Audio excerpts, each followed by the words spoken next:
Hi everybody, very warm welcome to the channel and I am your English educator Shipra Mishra and I hope you guys are doing fine. तो आज के इस video के अंदर हम करने वाले हैं chapter poets and pancakes.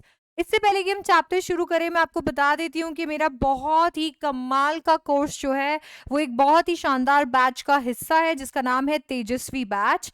Tejashwi language और जीटी, तेजस्वी साइंस, ये दोनों ही बहुत कमाल के बैच है। ऐसे बैच है जिनका हिस्सा अगर आप बनते हो तो आपका सिलेक्शन होकर ही रहेगा, क्योंकि ये बैच क्यूरेट ही इसलिए किया गया है ताकि से सारे सीयूईटी 2024 के जो एस्पिरेंट्स हैं, जो टॉप यूनिवर्सिटीज एम कर रहे हैं, उनकी एक कम्युनिटी बनाई जाए, साथ में सबको तैयार किया जाए उनके ड्रीम कॉलेज को अचीव करने के लिए। तो ये बैच का अगर आप हिस्सा बनना चाहते हो तो डिस्क्रिप्शन बॉक्स बिल्कुल चेक कर लेना और इसके साथ में SDC18 जो कि हमारा कोड है, हमारी SDCN आर्मी का कोड है, इस कोड की मदद से फटाफट से एनरोल भी कर लेना। अब बच्चों, जब हम पोएट्स एंड पैनकेक्स की बात करते हैं तो यहाँ पर हम बात करते हैं सबसे पहले ऑथर की, जो कि है अशोका मित्रन। बच्चों, अशोका मित्रन जो है वो एक तमिल राइटर है और उन्होंने काफी लंबा समय अपने जीवन का जेमिनाई स्टूडियोज के अंदर गुजारा है। उन्होंने अपनी किताब लिखी और उस किताब का नाम है माई ईयर्स विद बॉस। इस किताब के अंदर वो बात करते हैं कि किस तरीके से मूवीज का इम्पैक्ट हमारे जिंदगी में पड़ता है, इंडिया में खास करके मूवीज क्या इम्पैक्ट डालती है। जेमिनाई स्टूडियोज जो कि चेन्नई में लोकेटेड है, ये actually one of the most influential film producing organisations में से था इंडिया के अर्ली डेज के अंदर। हमें यहाँ पर पता चलता है कि अशोका मित्रन जी का जो काम था वो काफी ज्यादा नेग्लिजिबल था। एक्चुअली लोग तो ये सोचते थे जैसे कि अशोका मित्रन जी कुछ करते ही नहीं है। ऐसा इसके लिए है क्योंकि अशोका मित्रन जी का काम जो जेमिनाई स्टूडियो में न्यूज़पेपर क्लिपिंग्स को काट के और फाइल करने का था। इसके बाद में हमें ये भी पता चलता है कि वो चाहे बहुत ही इनसिग्निफिकेंट फंक्शन निभाते होंगे, बट उन्हें जेमिनाई स्टूडियो के मेंबर्स और स्टूडियो के बारे में काफी सारी जानकारी थी। उनकी किताब माई ईयर्स विद बॉस से आज जो हम पढ़ने वाले हैं चैप्टर, वो एक एक्सर्प्ट है, एक हिस्सा है। बच्चों, मेरा एक सजेशन आपके लिए रहेगा और वो ये है कि जब आप इस चैप्टर को पढ़ रहे हैं तो इस उम्मीद से बिल्कुल भी मत पढ़िएगा कि आपको यहाँ पर एक स्टोरी मिलेगी। ये चैप्टर एक स्टोरी नहीं है, ये चैप्टर एक एक्सर्प्ट है एक इंसान की आत्म कहानी का। ठीक है, एक इंसान की जर्नी का, जो पार्ट उसने अपनी जिंदगी का अपने काम में निकाला, वहां से उसने क्या क्या सीखा, क्या क्या देखा उसका। और इसीलिए चैप्टर की जो कह सकती हूँ इवेंट्स हैं, वो एक इवेंट से दूसरे इवेंट बड़े ही फ्रीक्वेंटली ट्रैवल करते रहते हैं। हम कभी किसी एक चीज़ के बारे में जानते हैं, फिर किसी दूसरी चीज़ के बारे में जानते हैं। तो इस चैप्टर को पढ़ने का बेस्ट तरीका ये है कि आप जो भी पढ़ रहे हैं, आप जो भी पैराग्राफ पढ़ रहे हैं, हर एक पैराग्राफ को एक इवेंट से डिस्क्राइब कर लीजिए, एक हेडिंग से डिस्क्राइब कर लीजिए और उन हेडिंग्स को एक जगह नोट डाउन कर लीजिए ताकि आपको चैप्टर पूरी तरीके से याद रह सके। अदरवाइज ये चैप्टर थोड़ा डिफिकल्ट हो जाता है टू अंडरस्टैंड एंड ग्रास्प। ठीक है, तो ये जरूर कोशिश करना। मैं उसको सीरीज ऑफ इवेंट्स बोलती हूँ, नोट डाउन करते चलना। ऑलराइट, तो चैप्टर की शुरुआत होती है जहां पर सबसे पहले हमें जो अशोका मित्रन जी है वो पैनकेक के बारे में बताते हैं। बच्चों, हम जैसे टाइटल पढ़ते हैं पोएट्स एंड पैनकेक, तो हमारे दिमाग में जो पिक्चर मैंने एकदम स्टार्टिंग में लगाई थी वो आ जाती है। ऐसा ही होता है ना, जैसे ही हम पैनकेक्स देखते हैं तो ये पिक्चर हमारे दिमाग में आ जाती है, पर हकीकत कुछ और है। पैनकेक एक मेकअप मटेरियल है, एक मेकअप ब्रांड है जो कि जेमिनाई स्टूडियो के अंदर भर भर के इस्तेमाल किया जाता था। जेमिनाई स्टूडियो के अंदर इस मेकअप का इस्तेमाल होता था, वो एक एरा का मेकअप था। बच्चों, हर एक ब्रांड का एक एरा होता है। कुछ ऐसे ब्रांड्स होते हैं जो एवरग्रीन होते हैं, बट कुछ ऐसे ब्रांड्स होते हैं जिनका एक एरा होता है। कुछ समय के लिए वो आते हैं, कुछ लोगों के अंदर काफी लोकप्रिय हो जाते हैं और फिर कुछ समय के बाद में वो चले जाते हैं। ऐसा ही कुछ यहाँ पर भी है। पैनकेक को आप नहीं जानते होंगे, पर अगर हम ग्रीटा गार्बो, मिस गौहर या वैजंती माला के समय की बात करें तो वहां पर जरूर सबके सब ये जानते होंगे कि पैनकेक एक बहुत ही पॉपुलर ब्रांड था मेकअप का। बट अगर इस एरा से हटकर हम दूसरे एरा के अंदर जाते हैं, हम रति अग्निहोत्री के एरा के अंदर जाते हैं, तो हमें पता चलता है कि रति अग्निहोत्री ने तो शायद पैनकेक का नाम भी नहीं सुना होगा, जैसे आपने और हमने भी नहीं सुना। तो यहाँ पर ये बात करते हैं कि इसका एक एरा था। अब जैसे यहाँ पर वो आपको मेकअप मटेरियल के बारे में बात कर लेते हैं, तो पूरी कहानी जो है वो शिफ्ट हो जाती है मेकअप डिपार्टमेंट पे। तो अब पूरा यहाँ पे पैराग्राफ मेकअप डिपार्टमेंट पे होगा। वो बताते हैं कि कैसे मेकअप डिपार्टमेंट जो है वो रॉबर्ट क्लीव के स्टेबल्स के अंदर स्थित था। आपको यहाँ पे बहुत सारे, इस सिटी के अंदर बहुत सारे बिल्डिंग्स ऐसे देखने को मिल जाएंगे जो रॉबर्ट क्लीव के नाम से जाने जाते हैं। मद्रास के अंदर रॉबर्ट क्लीव कुछ ही समय के लिए रहे और वो बहुत ज्यादा इधर उधर घूमते थे, इसी वजह से बहुत सारी जगह को उनके नाम से जाना जाता है। जो थोड़े से समय के लिए वो यहाँ पर रहे थे, वो काफी सारी जगह को अपना नाम दे चुके थे। इसके साथ साथ वो अपने बैटल्स के लिए, इम्पॉसिबल बैटल्स के लिए जाने जाते हैं देश पे जो 200 साल लोगों ने, ब्रिटिशर्स ने राज किया है, उसके लिए भी। एंड इसके साथ साथ वो जाने जाते हैं कुंवारी कन्या के साथ शादी करने के लिए, छोटी बच्ची के साथ शादी करने के लिए, जो सेंट मैरीज चर्च के अंदर थी। तो उन्होंने मद्रास में एक बच्ची के साथ भी शादी की थी। तो ये जो है, ये सारी चीजें उनके बारे में लिखी जाती हैं, बताई जाती हैं, और इसके लिए वो जाने जाते हैं। अब यहाँ पर इनके तबेलों के अंदर जो इन्होंने स्टेबल्स बनाए थे, वहां पर उस स्पेस के अंदर आज जेमिनी स्टूडियो का मेकअप डिपार्टमेंट चलता है। ऑल राइट, अब यहाँ पर जैसे हम मेकअप डिपार्टमेंट की बात करते हैं, तो थोड़ा चैप्टर के अंदर अभी मेकअप डिपार्टमेंट से हटके हम आ जाते हैं मेकअप रूम पर। अब मेकअप रूम के बारे में बात होने लग जाती है। बात होती है कि किस तरीके से मेकअप रूम और कुछ नहीं, एक हेयर कटिंग सैलून के जैसे है। हर एंगल पे ढेर सारी लाइटें लगी हुई है, बड़े बड़े मिरर्स लगे हुए हैं, और इतनी खतरनाक लाइट्स लगी हुई हैं कि अगर आप उन लाइट्स के सामने बैठे हैं और बैठकर मेकअप करा रहे हैं, तो आप झुलसती हुई आग में जा रहे हैं। ऐसा ऐसा आपको फील आने वाला है, क्योंकि इतनी ज्यादा स्टूडियो लाइट्स हैं कि उससे होने वाली जो गर्मी है वो किसी भी इंसान को मिजरी में डाल दे। ऐसी ऐसी जो भी मेकअप वहां पे कराए, ऐसी हालत उनकी हो गई है। बच्चों, जैसे हम लोग भी स्टूडियो के अंदर काम करते हैं, तो इतनी सारी लाइट्स होती हैं ताकि से यहाँ पर रिफ्लेक्शन ना पड़े, आपको सब कुछ अच्छे से दिखे, हम आपको अच्छे से दिख पाए। तो ये जो जितनी भी लाइट्स होती है, इनसे इतनी ज्यादा गर्मी निकलती है कि अगर आप गर्मी में काम कर रहे हो तो बहुत ही मुश्किल हो जाता है। तो यहाँ पर भी एग्जैक्टली ऐसा ही है। यहाँ पर तो और खतरनाक लाइट्स थी, क्योंकि मेकअप होना था, तो कुछ भी आप गड़बड़ नहीं कर सकते हो फेस के साथ में, इसीलिए लोग बड़े ही मुश्किल से शायद यहाँ पर मेकअप करवा सकते होंगे। अब बच्चों, जैसे ही हमने मेकअप रूम के बारे में बात कर ली, तो स्टोरी शिफ्ट हो जाती है हमारे मेकअप डिपार्टमेंट के नेशनल इंटीग्रेशन पे। जी हाँ, ये जो मेकअप डिपार्टमेंट है, इसके बारे में हमें अशोका मित्रन जी बताते हैं कि पहले इस मेकअप डिपार्टमेंट को एक बंगाली चलाते थे।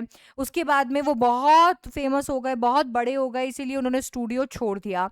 उसके बाद में एक महाराष्ट्रियन आए जो कि उस मेकअप डिपार्टमेंट को चलाने लगे। इसके बाद में आपको यहाँ पर बहुत सारे असिस्टेंट देखने को मिलेंगे देश के कोने कोने से। ये शो क्या करता था बच्चों? ये शो करता था कि यहाँ पर नेशनल इंटीग्रेशन है, ये और कुछ नहीं, एक मिनी इंडिया बन गया था। इनका मेकअप डिपार्टमेंट एक मिनी इंडिया बन गया था। देश के कोने कोने से लोग यहाँ पर आए हैं और उन्होंने काम किया है। बच्चों, ये वो टाइम है जब हमारे देश के टुकड़े करवाने के लिए लोग जो है वो पूरी अपनी ताकत लगा रहे थे, और उसी वक्त हमारे देश की सरकार ये चाहती थी कि देश के टुकड़े ना हो, इनफैक्ट हम सबके बीच में नेशनल इंटीग्रेशन हो, हम सब एक साथ रहे, नेशनलिज्म की फीलिंग जो है हम सबको आए। तो इसी वजह से बहुत सारे ऑल इंडिया रेडियो और दूरदर्शन पे प्रोग्राम्स एंड शोज चलाए जाते थे, और यही यहाँ पर उसी चीज का रेफरेंस दिया हुआ है। बताया गया है कि शायद ऑल इंडिया रेडियो और दूरदर्शन पे वो प्रोग्राम्स बाद में आते होंगे नेशनल इंटीग्रेशन के लिए, बट यहाँ पर तो नेशनल इंटीग्रेशन काफी पहले ही हो गया था, क्योंकि नेशनल इंटीग्रेशन मिनी इंडिया के रूप में जेमिनी स्टूडियो के मेकअप डिपार्टमेंट में बैठा था। एनीवे, सो अब इसके बाद में वो बात करते हैं कि क्या काम करते हैं ये मेकअप डिपार्टमेंट में रहने वाले लोग। वो बताते हैं कि किस तरीके से ये नेशनली इंटीग्रेटेड मेकअप डिपार्टमेंट के जो लोग हैं, वो किसी डिसेंट दिखने वाले इंसान को, ठीक ठाक दिखने वाले इंसान को किसी मॉन्स्टर से कम नहीं बना देते। मतलब अगर आप बहुत ठीक ठाक दिखते हो तो ये आपकी हालत ऐसी कर देते हैं कि आप किसी मॉन्स्टर से कम नहीं लगते। न जाने कितना ज्यादा पैनकेक, कितने ज्यादा पोशंस लोशंस मिलाकर और बस चेहरे पे पोत दिया जाता है।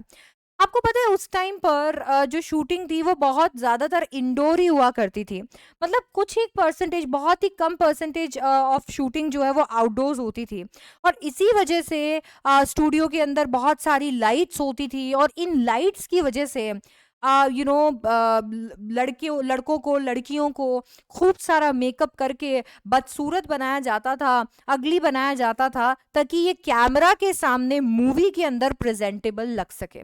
बच्चों क्या होता है ना, जो हमारी आईज देख सकती हैं, हम जितना क्लियर देख सकते हैं किसी के फेशियल फीचर्स को, उसके एक्सप्रेशन को, उतना क्लियर कैमरा कैप्चर नहीं कर सकता, नो मैटर आप किस कैमरा से शूट कर रहे हो। और उस वक्त तो खैर क्वालिटी और भी ज्यादा कम होती होगी।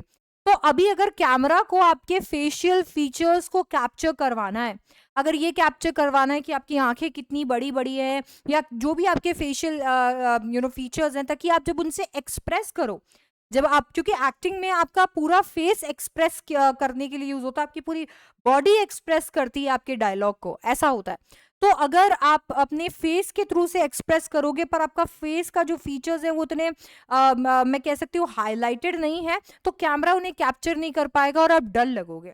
इसीलिए यहाँ पर फेस के फीचर्स को बहुत हाईलाइट किया जाता था। इन पर्सन अगर आप इन लोगों को देखोगे तो ऐसा लगेगा भगवान जाने क्या पोत दिया इनके मुंह पे, बट बहुत ज्यादा हाईलाइट किया जाता था ताकि कैमरा जब उसे कैप्चर करे तो वो डिसेंट दिख सके। तो अच्छे भले दिखने वाले लोगों को अगली बनाया जाता था ताकि स्टूडियो की लाइट्स के अंदर कैमरा के सामने वो अच्छे भले दिख सके। ऑल राइट, इसके बाद में हम बात करते हैं चैप्टर के अंदर एक स्ट्रिक्ट हायरार्की की। हम बात करते हैं कैसे मेकअप डिपार्टमेंट के अंदर एक स्ट्रिक्ट हायरार्की मेंटेन की गई थी, जहां पे एक चीफ मेकअप मैन थे जो कि चीफ एक्टर्स और एक्ट्रेसेस को अगली बनाने का काम करते थे। उनके एक सीनियर असिस्टेंट थे जो दूसरे नंबर पे हीरो हीरोइन को अगली बनाने का काम करते थे। फिर उनके जूनियर असिस्टेंट थे जो कि मेन कमेडियन को अगली बनाने का काम करते थे, और ऐसे ही चलता था। बच्चों कुछ ऐसे लोग भी हुआ करते थे जो भीड़ का काम करते थे। आपने देखा है बहुत सारे ऐसे सीन होते हैं जिसके अंदर भीड़ भी इन्वॉल्व होती है। तो यहाँ पर ऐसे लोग जो कि भीड़ का रोल प्ले करते थे, उनको बदसूरत बनाने की रिस्पॉन्सिबिलिटी एक ऑफिस बॉय की थी। हाँ जी, मेकअप डिपार्टमेंट के अंदर भी एक ऑफिस बॉय था। ये जो ऑफिस बॉय था, ये ऑफिस बॉय का सिर्फ एक ही काम था, और वो क्या काम था कि उसको क्राउड को पेंट करना है, मेकअप करना है। बच्चों अब जब हम यहाँ तक पढ़ लेते हैं तो ये जो स्टोरी है, ये स्टोरी ऑफिस बॉय के टूवर्ड शिफ्ट हो जाती है। हमें पता चलता है कि क्राउड शूटिंग के दिनों पर आपको देखने को मिलेगा कि वो बड़ा सा पतीला लेकर भगवान जाने क्या क्या उसमें मिक्स करता था। एक ब्रश लेकर सबके मुंह पर वो सेम चीज पोत दिया करता था। सो आइडिया ये था कि सब इंसानों के चेहरे का एक एक पोर इस तरीके से क्लोज कर दिया जाए कि सामने वाले को उसकी शक्ल पहचान में ना आ रही हो। एनीवे, ये जो बॉय था वो सच में बॉय नहीं था, इनफैक्ट अपने अर्ली 40s में था। ये स्टूडियो में हमेशा से मेकअप करने के सपनों के साथ तो नहीं आया था। इनफैक्ट इसने तो ये सोचा था कि एक स्टार बनेगा, एक टॉप स्क्रीन राइटर बनेगा, एक डायरेक्टर बनेगा, एक लिरिक्स राइटर बनेगा, और ऑफ कोर्स वो पोएट तो था ही। तो यहाँ पर वो इस उम्मीद के साथ आया था, बट उसकी उम्मीद पर पानी फिर गया जब उसे स्टूडियो के अंदर मेकअप डिपार्टमेंट के ऑफिस बॉय का काम मिला। अब बच्चों यहाँ पे अशोका मित्रन आपको अपने काम से थोड़ा सा रूबरू कराएंगे, थोड़ा सा जेलअप करवाएंगे, एंड उसके साथ साथ फिर ऑफिस बॉय की स्टोरी आगे चलेगी। वो बताते हैं किस तरीके से उन दिनों में वो एक क्यूबिकल के अंदर काम किया करते थे, जहां पर फ्रेंच विंडो यानी कि प्लेन कांच लगे थे हर जगह से। और क्योंकि प्लेन कांच लगे थे तो सब लोग अंदर देख सकते थे कि अशोका मित्रन क्या कर रहे थे। अब अशोका मित्रन चाहे कुछ भी कर लेते, सब लोगों का यही मानना था कि अशोका मित्रन का काम इनसिग्निफिकेंट था, नेक्स्ट टू नथिंग था, कुछ नहीं करते थे वो।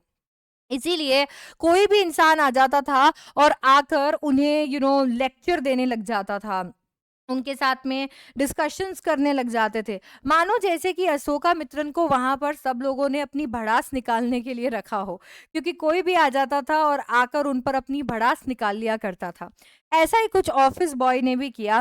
वो भी अशोका मित्रन के यहाँ पर पहुंच गए, उनके क्यूबिकल में पहुंच गए और जाकर उन्होंने बताया कि कैसे उनके अंदर इतना कमाल का लिटरेरी टैलेंट है, बट वो लिटरेरी टैलेंट वेस्ट हो रहा है क्योंकि वो एक ऐसे डिपार्टमेंट में लग गए हैं जो कि सिर्फ और सिर्फ बार्बर्स और पर्वर्ट्स का है। तो क्योंकि ये डिपार्टमेंट सिर्फ बार्बर्स और पर्वर्ट्स को बिलोंग करता है, तो उनकी यहाँ पर कोई जगह नहीं है। जब वो इसके बारे में बात कर रहे थे तो वो एक्चुअली मेकअप डिपार्टमेंट के बारे में बात कर रहे थे। ठीक है, तो मेकअप डिपार्टमेंट के बारे में यहाँ पर बात हो रही थी। ठीक है, अब इतने में जैसे ही उन्होंने ये चीज बोली, अब तो मतलब ऐसा था कि ठीक है वो आते थे और आकर बस अपने ये लेक्चर सुनाते रहते थे, बताते रहते थे कि कैसे उनका लिटरेरी टैलेंट ऐसे डिपार्टमेंट में वेस्ट हो रहा है, अपनी एपिक्स, अपने स्टोरीज, अपने किस्से कहानियां बताते रहते थे। इतना ज्यादा पक जाते थे अशोका मित्रन उनकी बातें सुन सुन के कि थोड़े टाइम में तो अशोका मित्रन भगवान से प्रार्थना करने लगे थे, हे भगवान आज क्राउड की शूटिंग करवा देना, क्राउड की शूटिंग होगी तो ये उनका मेकअप करने चला जाएगा और ये मेकअप करने चला जाएगा तो मैं चैन की सांस जी पाऊंगा। तो ऐसे वो सोचो भगवान से प्रार्थना करने लगे थे। अब बच्चों ये जितने भी आपको इतना फ्रस्ट्रेशन, इतना गुस्सा जो ऑफिस बॉय के अंदर आपको दिख रहा था, ठीक है, उसके अंदर, उसके जीवन के अंदर जितने भी किस्से, कठिनाइयां, जो भी प्रॉब्लम्स थी, ये सब कुछ का रीजन वो एक इंसान को मानता था और वो इंसान और कोई नहीं, कोठा मंगलम सुबु था। तो कोठा मंगलम सुबु एक ऐसा इंसान था जिसको हम कह सकते हैं कि मान लिया था ऑफिस बॉय ने कि ये रीजन है जिसकी वजह से उनकी जिंदगी ऐसी है। बच्चों ये कोठा मंगलम सुबु कौन था, इसके बारे में अब कहानी आगे बढ़ेगी। सुबु कौन था? सुबु नंबर 2 था जेमिनी स्टूडियो में, यानी बॉस के बाद सीधा सुबु आता था। आपको देखने को मिलेगा कि सुबु को काफी ज्यादा कमाल की एंट्री मिली थी फिल्म्स के अंदर, मेकअप बॉय के कंपैरिजन के अंदर। एक और कमाल की बात यह है कि मेकअप बॉय को ऐसा लगता था कि सुबु को इतनी सारी अपॉर्चुनिटीज मिली, इतना बढ़िया नेटवर्क मिला, और ये सब कुछ पॉसिबल इसके लिए हो पाया क्योंकि सुबु एक ब्राह्मण था। जी हाँ, क्योंकि सुबु एक ब्राह्मण था, इस वजह से उसे ये सारी चीजें मिल पाई और इस वजह से आज वो यहाँ है जहाँ पे ऑफिस बॉय को होना चाहिए था। तो ऑफिस बॉय को ऐसा लगता है कि कास्टिसिज्म की वजह से सुबु को काफी अपॉर्चुनिटीज मिली हैं, जबकि वो उतना टैलेंटेड भी नहीं है। अब यार कोई क्या बोले कुछ सुबु के बारे में, क्योंकि आप यहाँ पर देखो सुबु को देखकर सबको चिढ़ मची जाती होगी, क्योंकि सुबु इतना ज्यादा चीयरफुल लगता था हर समय, वो हर समय इतना ज्यादा चीयरफुल लगता था, जबकि उसका इतना बुरा अगर दिन भी जा रहा है या फिर एक फिल्म भी फ्लॉप हो गई है तब भी वो हंसता मुस्कुराता रहता था। तो शायद इसी वजह से लोगों को वो पसंद ही नहीं था। खुश लोग यूजुअली लोगों को पसंद नहीं होते हैं, आपको पता है, जो खुश लोग होते हैं ना वो लोगों को पसंद नहीं आते हैं, क्योंकि खुशी लोगों से देखी नहीं जाती है। एनीवे अभी आपको पता है उसके पास सबके लिए कोई ना कोई काम था, वो कभी भी अपना काम खुद से नहीं करता था। तो फिर उसको रखा क्यों था? अरे इसके लिए रखा था क्योंकि उसकी सेंस ऑफ लॉयल्टी जो है, वो जितना ज्यादा लॉयल था, ठीक है, वो जितना ज्यादा लॉयल था, और ऑफ कोर्स मतलब उसके उसके जो सिद्धांत थे वो जितना ज्यादा आदर्शवादी था, एंड वो जितना ज्यादा क्रिएटिव था, ये सारे मिलकर उसके लिए एक एडवांटेज का काम करते थे। और इसी वजह से वो जेमिनी स्टूडियो के अंदर था। उसकी लॉयल्टी काम के प्रति, वो कितना ज्यादा सीरियस था, और इसके साथ साथ में हम देख सकते हैं कि वो कितना क्रिएटिव था, ये उसे बहुत ही ज्यादा काम के प्रति या कह सकते हैं फिल्म इंडस्ट्री के अंदर एक एडवांटेज दे दिया करता था। ऐसा लगता था जैसे कि he was tailor made for films, मानो जैसे कि भगवान ने उसे बनाया ही मूवीज के लिए हो। मतलब आप सोचो, अगर आप उसको एकदम सड़ा सा सड़ा रोल दे दोगे और उसको बोल दोगे कि यार एक बार ये करके दिखा दे, तो वो भी करके दिखा देता था। अरे एक बार एक प्रोड्यूसर ने बोला कि एक चूहा जो है वो एक शेरनी को पानी के अंदर मार देता है, पानी के अंदर लड़ता है और उसे मार देता है, और उसके बाद जब वो उसके बच्चों को देखता है तो उनपे उसको दया आ जाती है और फिर वो उन बच्चों को पालता पोसता है। अब सोचो इस तरीके के सीन को कोई कैसे इनैक्ट करे, पर सुबु करके दिखा देता था, और वो भी कोई एक तरीके से नहीं, चार चार तरीकों से।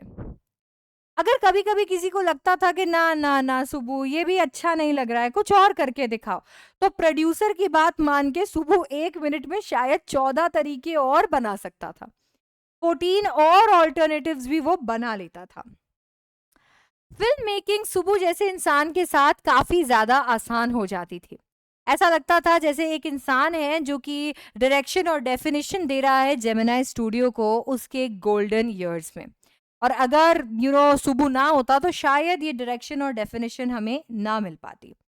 सुबू यहाँ पर ये सब कुछ तो कर रहा था, पर इसके साथ साथ सुबू की पोएट वाली आइडेंटिटी अभी अलग ही थी। आपको पता है वैसे तो वो टेलर मेड था मूवीज के लिए, बट इसके साथ साथ में वो लिटरेचर में भी बहुत ज्यादा अच्छा था। बच्चों उसके लिटरेरी अचीवमेंट्स भी इक्वली अच्छे थे उसके फिल्म प्रोडक्शन के अचीवमेंट्स में। बट कहीं ना कहीं वो फिल्म प्रोडक्शन में इतना बेहतरीन हो चुका था over a period of time कि कोई उसके सामने उसके लिटरेरी अचीवमेंट्स देखता ही नहीं था, मानो जैसे लिटरेरी अचीवमेंट्स उसके छोटे पड़ जाते थे। अब इसके बाद में हमें पता चलता है कि उसने यहाँ पर एक बहुत ही कमाल की नॉवल भी लिखी थी। एक ऐसी नॉवल जिसमें उसने बहुत ही ब्यूटीफुल कैरेक्टर्स बनाए। एक ऐसी नॉवल जो रिक्रिएट करती है देवदासीज के कॉन्सेप्ट को जो अर्ली 20th सेंचुरी में हुआ करता था। बच्चों देवदासी एक प्रथा थी, आपको पता है बहुत सारी ऐसी प्रथा है जो हमारे देश में चलती थी। और उनमें से बहुत सारी ऐसी प्रथा है जो सोशल इविल थी, और इसी वजह से लॉ की वजह से लोगों ने खुद अपनी ऑफ कोर्स जानकारी के बाद में ऐसी प्रथाओं को बंद कर दिया है। ऐसी प्रथाओं को या तो लॉ ने प्रोहिबिट कर दिया है या फिर लोग अपने सूझबूझ से खत्म कर चुके हैं। देवदासी भी ऐसी ही प्रथा थी। In south India a devadasi is a girl dedicated to worship and serve a deity or a temple for the rest of her life. The system was outlawed in all of India in 1988. बच्चों एक ऐसी प्रथा थी जिसमें एक लड़की अपना पूरा जीवन जो है वो अपने भगवान के तरफ एक एक टेम्पल के तरफ समर्पित कर देती थी। उसे कुछ भी करने का हक नहीं था, उसे प्यार करने का हक नहीं था, उसे उसे वो नॉर्मल ह्यूमन बीइंग्स की तरह एक्सप्रेस करने का हक नहीं था। और फिर इस प्रथा को 1988 के अंदर हटा दिया गया पूरे भारत में। तो इसके ऊपर भी सुबू ने किताब लिखी थी। इसके साथ साथ सुबू एक बहुत ही कमाल का एक्टर भी था। वो लीड रोल्स कभी नहीं करता था और ना ही लीड रोल्स के पीछे भागता था। अगर उसे छोटे मोटे रोल्स भी मिल जाते थे तो वो उन्हें इतनी खूबसूरती से करता था कि मूवी के अंदर लोग मेन लीडर को या फिर कह सकते मेन हीरो को देखना भूल जाते थे, सब उसी को देखते रहते थे। उसका जो एक बहुत ही जेन्युइन प्यार था ना सब लोगों के लिए, वो भी एकदम काबिले तारीफ था। ऐसा इसके लिए था क्योंकि न जाने कितने सारे लोग आसपास के रिश्तेदार, दूर के रिश्तेदार उसके घर में ही रहते थे। मतलब सोचो सुबह इतना ज्यादा पैसा कमाता था, मतलब ऐसा इतना मेहनत से पैसा कमाता था, और उसके बाद में उसके घर में न जाने कितने सारे लोग रहते थे जिनका ऑफ कोर्स खाना पीना रहने का खर्चा सुबह अकेला ही उठाता था। मानो जैसे सुबह ने सोचा ही नहीं कि आगे चलकर उसका क्या होगा। वो पैसे को ऐसे उड़ाता था जैसे कि उसका बुढ़ापा नहीं आएगा या फिर उसे उसका रिटायरमेंट नहीं होगा। वो कभी भी आगे सोचता ही नहीं था सेविंग्स के लिए। अब सोचो यार, इतना ज्यादा कमाल का इंसान, इतना चैरिटेबल इंसान, और उसके भी दुश्मन है। बच्चों मैं बता दे रही हूँ, जो इंसान तुम्हें पसंद नहीं करेगा ना, वो तुम्हें किसी सूरत में पसंद नहीं करेगा। उससे कोई फर्क नहीं पड़ता तुम कितने अच्छे हो। सोचो सुबह कितना अच्छा है, सुबह किस तरीके से सबकी मदद कर रहा है, उसमें हर तरीके का अच्छा गुण है। उसके बावजूद उसके दुश्मन थे। ठीक है, सुबह के भी दुश्मन थे तो हमारे तो हो ही सकते हैं। एनीवे तो सुबह को लोग इसलिए पसंद नहीं करते थे क्योंकि वो बॉस से बहुत ज्यादा चिपक के रहता था। हाँ बिल्कुल, वो बॉस क्या एकदम चमचा बन चुका था। ऐसा लगता था जैसे कि वो बॉस की चमचागिरी करता है और कुछ भी नहीं। मतलब उसके पास में हमेशा कुछ ना कुछ अच्छा कहने के लिए कैसे हो जाता था, हाँ समझ ही नहीं आता। बट एनीवे बाकी लोगों का पता नहीं, एक दुश्मन तो सुबू ने जरूर पाल लिया था, और वो था मेकअप डिपार्टमेंट का ऑफिस बॉय। अब बच्चों इतनी सारी बातें हमने सुबू के बारे में कर ली है, तो अब हम जान लेते हैं कि आखिरकार ये सुबू जो है ये एक्चुअली काम कौन से डिपार्टमेंट में करता था, ये कहाँ बिलोंग करता था, क्योंकि अभी तक तो वो एक्टर भी लग रहा है, राइटर भी लग रहा है, हाँ प्रोडक्शन में भी काम कर रहा है। लेट मी टेल यू, ये जो सुबू है ये हमेशा बॉस के साथ रहता था, बट ये एक डिपार्टमेंट का हिस्सा था जिसका नाम था स्टोरी डिपार्टमेंट। बच्चों स्टोरी डिपार्टमेंट के अंदर एक लॉयर और लॉयर के साथ न जाने कितने सारे राइटर्स और पोएट्स भी थे। ऑल राइट, अब यहाँ पर हमें पता चलता है कि लॉयर जिसे हम लीगल एडवाइजर कहते हैं, वो बाकी सारे लोगों के लिए इलीगल एडवाइजर था। सच में एक कहानी यहाँ पर अशोका मित्रन हमारे साथ शेयर करते हैं एक टैलेंटेड एक्ट्रेस के बारे में। वो बताते हैं कि कैसे एक दिन की बात है कि एक टैलेंटेड एक्ट्रेस को बहुत ज्यादा गुस्सा आ गया। वो गुस्से के अंदर सेट्स पर चिल्लाने लग गई। अब यहाँ पर वो प्रोड्यूसर के सामने चिल्ला रही थी, सबको खरी खोटी सुना रही थी। अब ऐसे में क्या हुआ मालूम है, ऐसे में हमारा जो लीगल एडवाइजर है, जो हमारा लॉयर है, उसने रिकॉर्डिंग इंस्ट्रूमेंट ऑन कर दिया। रिकॉर्डिंग इंस्ट्रूमेंट ऑन करके उसको पूरी तरीके से रिकॉर्ड कर लिया, और उसकी सारी बातें, उसके फेशियल एक्सप्रेशन, वो कैसी दिखती है बोलते हुए सुनाते हुए, वो सब कुछ कैमरे में कैद हो गया। जब वो थोड़ा रुकती है इतना बोल बोल के, तो यहाँ पर ये जो लॉयर है ये उस रिकॉर्डिंग को प्ले कर देता है, और वो लड़की अपने आप को, अपनी रिकॉर्डिंग को इस तरीके से देखकर कि वो कैसे बोल रही थी, कि वो कैसी दिख रही थी, कि कैसे शब्दों का उसने इस्तेमाल किया था, दंग रह जाती है। बच्चों ये जो लड़की है ये बेचारी एक छोटे से गांव से आती है, इसे शब्दों का इतना अच्छा से इस्तेमाल करना नहीं आता, इसने काफ़ी दुनियादारी जो है वो सीखी नहीं होती, तो जब वो ये सब कुछ देखती है तो वो दंग रह जाती है। उसका कॉन्फिडेंस इस लेवल पे चूर चूर हो जाता है कि वो फिर से फिल्म इंडस्ट्री में कभी नहीं आती है। इतना खूबसूरत एक्ट्रेस का इतना खूबसूरत करियर एक लॉयर की वजह से डायरेक्टली और इनडायरेक्टली सैड एंड पर पहुंच जाता है। और राइट, तो ये एक्चुअली इसने किया, आप चाहते हुए ना चाहते हुए, क्योंकि वो इसे अपना काम बोलता है, बट एक इंसान का करियर उससे छीन लिया गया। जहाँ पे बच्चों डिपार्टमेंट के अंदर सारे लोग एक तरीके की यूनिफॉर्म पहन कर आते थे, जिसमें खादी धोती के साथ में एक कुर्ता वो लोग पहना करते थे, वहां पर बेचारा लीगल एडवाइजर एकदम अनोखा ही दिखता था पैंट शर्ट के साथ में। वो एकदम से उसे देखते थे तो अलोन और हेल्पलेस दिखता था, क्योंकि वो आशिकों के बीच में, ड्रीमर्स के बीच में एक इंसान था कोल्ड लॉजिक का, जहां पर लोग ख्वाबों में खो जाते थे, ये लॉजिक्स दिया करता था। और इनफैक्ट यहाँ पर जहाँ पर सारे लोग गांधीआइट्स या खादियाइट्स थे, ये बहुत ही न्यूट्रल रहता था। बहुत सारे लोग जो बॉस के करीब थे, उन्हें बॉस ने हमेशा एक अपॉर्चुनिटी दी थी फिल्म को प्रोड्यूस करने की। लॉयर भी बॉस के काफी करीब था, और इसीलिए उसे भी एक अपॉर्चुनिटी मिली। उसने एक फिल्म को प्रोड्यूस तो किया, पर वो फिल्म फ्लॉप हो गई, और थोड़े ही दिनों के बाद में स्टोरी डिपार्टमेंट पे ताला लग गया। स्टोरी डिपार्टमेंट के बंद होते ही पोएट्स ने तो अपनी जॉब्स खोई, बट इसके साथ साथ शायद ऐसा पहली बार हुआ होगा कि पोएट्स के जॉब खोने की वजह से किसी लॉयर की जॉब चली गई होगी। एनीवे, तो बच्चों यहाँ तक हमें समझ में आ गया है कि किस तरीके से स्टोरी डिपार्टमेंट चला करता था और सब कुछ होता था जेमिनी स्टूडियो में। अब हमें समझ में आ गया है कि जब स्टोरी डिपार्टमेंट बंद हो गया तो जेमिनी स्टूडियो में अब बस कुछ एक चीज़ें थी जो चलती रहती थी, कुछ एक चीज़ें हैं जो कह सकते हैं कि ठीक है पूरी तरीके से प्रोडक्शन बंद ना करके छोटी मोटी और चीज़ों को वहाँ पे चला दिया था। अब इसमें आप देखते हो कि जेमिनी स्टूडियो अड्डा बन चुका था। जी हाँ, बिल्कुल अड्डा बन चुका था बहुत सारे पोएट्स का, जो वहां पर इकट्ठे होते थे। एक्चुअली जेमिनी स्टूडियो में कमाल की कॉफ़ी मिलती थी। आपको दिन में भी काफ़ी अच्छी कॉफ़ी मिल जाती थी, और रात में भी बहुत अच्छी कॉफ़ी मिलती थी। अब आपको पता है उस टाइम कांग्रेस का रूल था, तो वहाँ पे प्रोहिबिशन चल रहा था। ऑफ कोर्स वहाँ पर अल्कोहल और अल्कोहलिक बेवरेजेस जो है वो लोग कंज्यूम नहीं कर सकते थे। तो ऐसा होता था कि लोग बैठकर बातचीत चाय के कप पे या कॉफ़ी के कप पे किया करते थे। तो कॉफ़ी पीते पीते लोग बात करते थे, क्योंकि उस वक्त प्रोहिबिशन चल रहा था। एनीवे, इसके बाद में हमने देखा कि किस तरीके से सारे के सारे लोग बैठते थे और बैठकर गप्पे लड़ाया करते थे। बहुत सारे लोग यहाँ पर खादी पहनते थे और गांधी जी की मानो जैसे पूजा करते थे।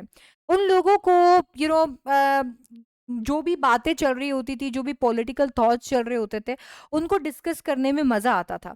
बट बच्चों, जिस तरीके का एक्सेस आज आपके और हमारे पास है इन्फॉर्मेशन का, वैसा एक्सेस उस वक़्त लोगों के पास नहीं था। और इसी वजह से जो लिमिटेड इन्फॉर्मेशन इधर से उधर ट्रैवल करती थी, उसी के साथ वो अपनी धारणाएँ बना लिया करते थे। और ऐसी एक धारणा उन्होंने बना ली थी कम्युनिज़्म के खिलाफ। तो वो लोग कम्युनिज़्म और कम्युनिस्ट इंसान के खिलाफ थे। उन्हें तो ऐसा लगता था कि एक कम्युनिस्ट इंसान एक गॉडलेस इंसान है। एक ऐसा इंसान है जो अपने बीवी, बच्चे, माँ-बाप को मारने से पहले एक बार नहीं सोचेगा। ठीक है? उन्हें लगता था कि एक ऐसा इंसान जो कि अनरेस्ट, वायलेंस ये सब कुछ फैलाए, वो एक कम्युनिस्ट हो सकता है। ये जो नोशन है, ये साउथ इंडिया के बहुत सारे हिस्सों के अंदर फैला था और इसी वजह से जेमिनी स्टूडियो में भी ऐसा ही माना जाता था। इसके बाद में बच्चों, ये जो चैप्टर है, ये चैप्टर ले चलता है हमें एमआरए के कॉन्सेप्ट पे। बच्चों, उस वक्त 1945 के बाद में मोस्ट ऑफ द पीरियड जो है वो कोल्ड वॉर में गया। अगर हम वर्ल्ड पॉलिटिक्स की बात करें, वर्ल्ड पॉलिटिक्स में एक ऐसा एरा शुरू हो गया जिसके अंदर कोल्ड वॉर चल रहा था। मैम, ये कोल्ड वॉर क्या था? तो बच्चों, दो सुपर पावर्स निकल कर आए जब वर्ल्ड वॉर टू खत्म हुआ। वॉर इसीलिए होता है ताकि कोई एक इंसान अपने आप को सुपीरियर प्रूव करके दूसरे वाले इंसान को हरा सके, उसे इंफीरियर प्रूव कर सके। जब ये वॉर खत्म हुआ तो यहाँ पर दो सुपीरियर्स, या कह सकती हूँ दो सुपर पावर्स निकल कर आए। एक था यूएसएसआर जो प्रेजेंट डे रशिया है, और दूसरा था यूएसए। दोनों के पास में बहुत सारी ताकतें थी, बहुत सारे वॉर इंस्ट्रूमेंट्स थे। इतनी ताकत थी कि अगर दोनों एक दूसरे से लड़ बैठे तो दोनों एक दूसरे के साथ साथ न जाने और कितने देशों को खत्म कर देंगे। इस चीज के बारे में वो वाकिफ थे, उन्हें पता था, अपनी ताकत के बारे में अंदाजा था कि कैसे एक दूसरे से लड़ना खतरे से खाली नहीं होगा, क्योंकि वो अपनी ताकत का इस्तेमाल एक बार जापान पे कर चुके थे और उसके रिएक्शंस, उसके रिजल्ट्स उनके सामने थे। इसी वजह से उन दोनों के बीच के अंदर एक कोल्ड वॉर शुरू हो गई। वो हॉट वॉर तो कर नहीं सकते थे, तो एक कोल्ड वॉर शुरू हो गई जिसमें वो एक दूसरे को नीचा दिखा रहे थे on the basis of ideologies. USA का मानना था कि कैपिटलिज्म की आइडियोलॉजी सबसे बढ़िया है, जबकि यूएसएसआर का मानना था कम्युनिज्म की आइडियोलॉजी सबसे बढ़िया है। अब जो लोग जिस भी आइडियोलॉजी को फॉलो करते, वो उसी कंट्री के तरफ हो जाते। जिन लोगों ने कम्युनिज्म को फॉलो करने की चाह जताई, वो यूएसएसआर के साइड हो गए। जिन लोगों ने कैपिटलिज्म को फॉलो करने की चाह जताई, वो लोग यूएसए के साइड हो गए। इस तरीके से लग रहा था जैसे कि पूरा वर्ल्ड जो है वो दो हिस्सों में बट रहा था। आप फिक्र मत कीजिए, इन दोनों में से किसी भी हिस्से का हिस्सा नहीं था भारत। भारत ने बोला कि ना मुझे यूएसए के साइड जाना है और ना ही यूएसएसआर के साइड। एनीवे, ये था मेरे अंदर का पॉलिटिकल साइंस का teacher. Coming back two point, तो उस टाइम पर लोग अपनी अपनी आइडियोलॉजीज का प्रचार कर रहे थे, प्रमोशन कर रहे थे। फ्रैंक बकमैन जो कि एक अमेरिकन थे, उन्होंने भी अमेरिकन आइडियोलॉजी का प्रचार करने का सोचा। उन्होंने सोचा कि वो कैपिटलिज्म को प्रमोट करेंगे और बात करेंगे एंटाई कम्युनिज्म के बारे में। और इसीलिए उन्होंने एक आर्मी बनाई जिसका नाम था मॉरल रीआर्ममेंट आर्मी। अब ये जो आर्मी थी, ये आर्मी में इतने डिफरेंट डिफरेंट नेशनैलिटी से आए हुए लोग प्ले किया करते थे। इसी वजह से ये लोग कहाँ पर आ जाते हैं? मद्रास में 1952 में जेमिनी स्टूडियो के अंदर आ जाते हैं और जेमिनी स्टूडियो के अंदर प्ले अपना जो है वो करते हैं। इन्हें दो प्लेस के लिए बहुत ज्यादा जाना जाता है, द जोदुम वैली और द फॉरगॉटन फैक्टर। ये दोनों प्लेस इतनी बार लोगों ने देखे होंगे टिकटों पे टिकटें खरीद के कि मैं क्या बताऊं। ये जो प्लेस थे, इन प्लेस का मैसेज काफी प्लेन और सिंपल होता था, बट लोग इन्हें मैसेज के लिए नहीं देखते थे, इनके सेट्स, इनके कॉस्ट्यूम्स के लिए देखते थे। इन प्लेस के अंदर एक सीन सबको बहुत पसंद था और वो था सनसेट और सनराइज का सीन। सनसेट और सनराइज का सीन वो इतने अच्छे से करते थे कि उसके बाद में तमिल फिल्म इंडस्ट्री ने उसे फॉलो कर लिया, ऑलमोस्ट कॉपी ही कर लिया। लोग उसी सीन के लिए बार बार इनके प्लेस देखने आते थे। थोड़े दिनों के बाद में, थोड़े सालों के बाद में पता चला कि आखिरकार ये एमआरए सच में क्या था। अभी तक ये जितनी बात मैंने आपको समझाई है, ये इनको नहीं पता थी। इन्हें नहीं पता था कि एमआरए एक एंटी कम्युनिज्म आर्मी थी, एक ऐसी आर्मी थी जो कम्युनिज्म को खत्म करने के लिए निकली थी। बट जैसे ही उन्हें पता चला कि ये काउंटर मूवमेंट था इंटरनेशनल कम्युनिज्म का, तो सारे लोगों को, इनफैक्ट बिग बॉस को तो बहुत ही बुरा लगा। उसे ऐसा लगा जैसे कि उसको कठपुतली बना दिया गया और उसके जेमिनी स्टूडियो का इस्तेमाल हुआ। अब यार इससे कोई फर्क नहीं पड़ता कि एमआरए आया कि नहीं आया, इंटरनेशनल कम्युनिज्म होगा नहीं होगा। जेमिनी स्टूडियो को बड़ा मजा आया उन 200 लोगों को जो कि एमआरए का हिस्सा थे, जो अलग अलग कलर, अलग अलग शेप, अलग अलग साइज, अलग अलग एज, अलग अलग नेशनैलिटी, अलग अलग लैंग्वेज के साथ आए थे। उन सब को एक साथ देखकर एंड ऑफ कोर्स उनकी मेहमान नवाजी करके बड़ा मजा आया, उनके प्लेस को देखकर बड़ा मजा आया।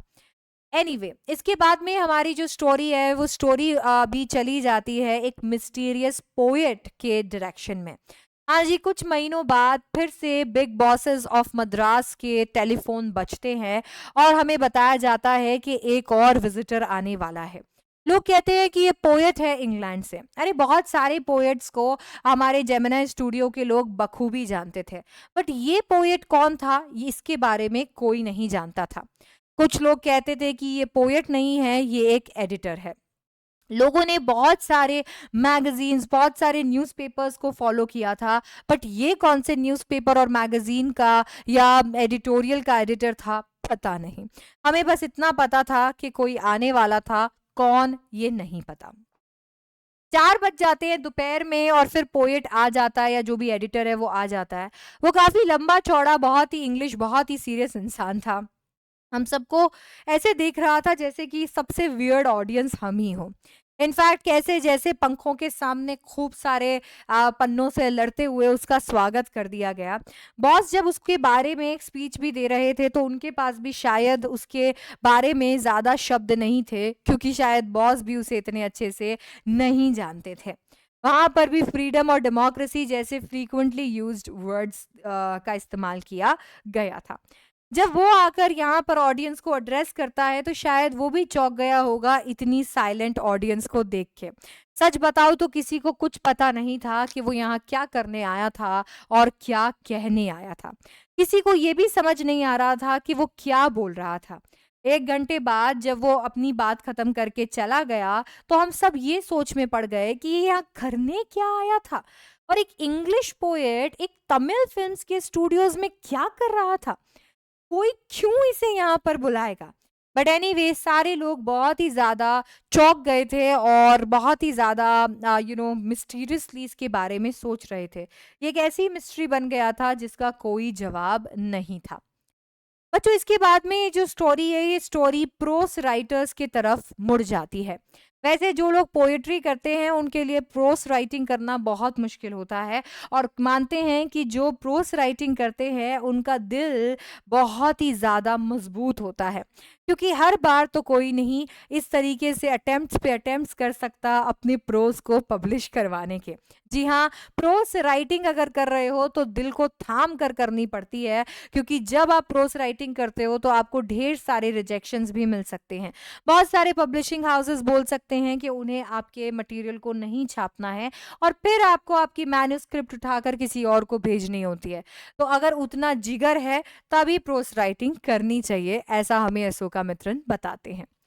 वो हमें बताते हैं कि उनको भी प्रोस राइटिंग करने का एक मौका मिला।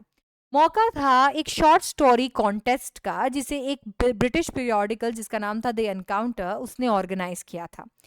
अब यहाँ पर द एनकाउंटर को इतना ज़्यादा जेमिनाई में लोग नहीं जानते थे, बट ऑफ कोर्स यहाँ पे हमारे अशोका मित्रन जी चाहते थे कि इसके लिए लिखने से पहले ज़रा जाकर देख लूँ कि ये द एनकाउंटर भला क्या है। तो बस वो पहुंच गए ब्रिटिश काउंसिल की लाइब्रेरी और वहां पर जाकर एनकाउंटर की इतनी सारी किताबें बिना छुई पड़ी हुई थी, तो उन्होंने उठा ली एक किताब। जब उन्होंने वो किताब उठाई और उसे रीड किया और वहां पर एडिटर का नाम पढ़ा तो उन्हें ऐसा लगा जैसे कि उन्हें उनका कोई बिछड़ा हुआ भाई मिल गया हो। मानो जैसे कि जो गाना इधर बज रहा है उस गाने को उधर वो कंप्लीट कर रहा है, क्योंकि ये एडिटर और कोई नहीं, वही मिस्टीरियस पोएट था जो जेमिनी स्टूडियो के अंदर आया था। जी हाँ, ये और कोई नहीं स्टीफन स्पेंडर था। स्टीफन स्पेंडर यहाँ पर आए थे और स्टीफन स्पेंडर द एनकाउंटर के एडिटर भी। एनीवे अब बहुत सालों बाद जब वो जेमिनी स्टूडियोज को छोड़ देते हैं और उनके पास इतने पैसे नहीं होते तो उन्हें हर वो चीज़ अट्रैक्ट कर लेती थी जो कि सस्ती मिलती थी। तो स्टूडेंट एडिशन की कुछ किताबें वो देखते थे तो उन्हें बहुत अच्छा लगता था कि चलो स्टूडेंट एडिशन है, फटाफट से ले लेते हैं, 50 पैसे की है। तो उन्हें ये किताब ने बहुत अट्रैक्ट किया और वो किताब थी the God that failed. The God that failed एक ऐसी किताब थी जिसमें 6 जाने माने लोगों ने 6 सेपरेट एसेज लिखे थे और उन्होंने डिस्क्राइब किया था उनकी जर्नी को into communism and their disillusioned return. उन्होंने बताया था कि किस तरीके से उनकी जर्नी रही कम्युनिज्म तक और फिर कम्युनिज्म से वापसी की। आपको यहाँ पर बड़े-बड़े नाम देखने को मिल जाएँगे, चाहे वो ऑन्ड्रे हो, रिचर्ड हो, इग्नाजियो हो, आर्थर हो, लुई फिशर हो या फिर स्टीफन स्पेंडर। नाम सुनते ही वो एकदम से उस बुक को अपना समझने लग जाते हैं। ऐसा लगता है जैसे ये बुक की बहुत ज़्यादा इम्पोर्टेंस है क्योंकि स्टीफन स्पेंडर मेरे बिछड़े हुए भाई ने लिखी है। कभी-कभी होता है ना कोई एक इंसान इतना अपना लगता है जैसे कि उसके साथ खून का रिश्ता हो जबकि आप उसे इतना क्लोज़ली जानते भी नहीं हैं। ऐसा ही कुछ यहाँ पर भी था। स्टीफन स्पेंडर को सिर्फ़ एक बार जेमिनी स्टूडियो के अंदर देखने वाले अशोका मित्रन को स्टीफन स्पेंडर की किताब जिगर का टुकड़ा लग रही थी। एनीवे उस वक़्त उन्हें ऐसा लगा जैसे कि उनके एकदम डार्क दिमाग में बत्ती जगी। जी हाँ, जैसे ही उन्होंने स्टीफ़न स्पेंडर का नाम वहाँ पर पढ़ा तो उन्हें समझ में आ गया कि आखिरकार ये मिस्ट्री क्या थी। उन्हें समझ में आ गया कि स्टीफ़न स्पेंडर की पोएट्री से शायद हम सबका उतना लेना-देना नहीं था, but the God that failed it made so much sense. देखिए जेमिनी स्टूडियो जो है वो कम्युनिज्म के खिलाफ था और इसीलिए वो बहुत सारे ऐसे लोगों को over a period of time attract कर रहा था जो कम्युनिज्म के खिलाफ थे।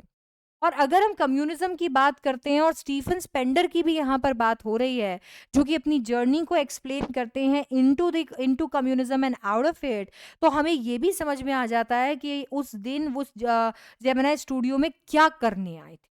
तो हमें ये समझ में आ जाता है कि वो वहाँ पर भी कम्युनिज़्म और अपनी जर्नी के बारे में ही डिस्क्राइब कर रहे थे।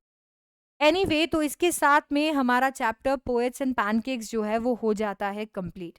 बहुत ही इंटरेस्टिंग चैप्टर है, अगर टुकड़ों में पढ़ोगे तो इतना आसान लगने वाला है जिसकी हद नहीं है। कुछ भी याद करने की ज़रूरत नहीं है सिवाय इवेंट्स के। वो इवेंट्स तुम्हें लिखकर और एक तरफ रखने ही पड़ेंगे, यही सबसे बेस्ट वे होगा इस चैप्टर को रिवाइज करने का, इस चैप्टर को ग्रैस्प करने का। तो आई होप कि आपको मेरा नरेशन, मेरा एक्सप्लेनेशन पसंद आया होगा। अगर हाँ, तो लाइक ज़रूर करना यार सेशन को और अपने फ्रेंड्स के साथ भी शेयर करना और इस चैनल को सब्सक्राइब कर लेना इस तरीके के और वन शॉट्स के लिए। मैं आपको ये भी बता देती हूँ कि मेरा एक धमाकेदार कोर्स जो है वो आ रहा है यहाँ पर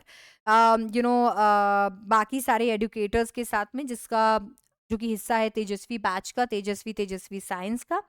और ये जो बैच है ये batch one of its own kind है और आपको आज ही इसे चेकआउट करना चाहिए।